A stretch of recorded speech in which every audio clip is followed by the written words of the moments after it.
Handelinge 5 vers 17 tot 26. Dis die gebeurtenis van die apostels wat gevange geneem word deur die leiers en in die tronk gegooi word. Omdat hulle die evangelie verkondig, omdat hulle mense vertel van Jesus, beland hulle in die tronk. En dan kom 'n engel in die nag en hy help hulle uit die tronk uit.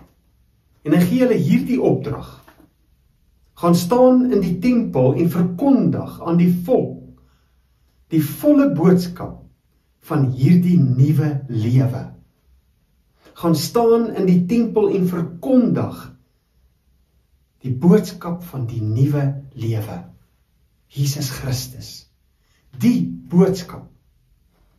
Ons bid vir herlewing, maar as ons besig om Jesus te deel met mense, kom ons gebruik elke oomblik, elke geleentheid om vir mense te vertel van Christus, van Jesus, die boodskap wat lewe bring, nuwe lewe bring, wat herstel, wat opbou, wat ophef, wat totaal en al verander. Wil jy jou wêreld nuut sien? Wil jy die wêreld om jou anders sien? Deel Jesus. Dis die oplossing. Deel Jesus.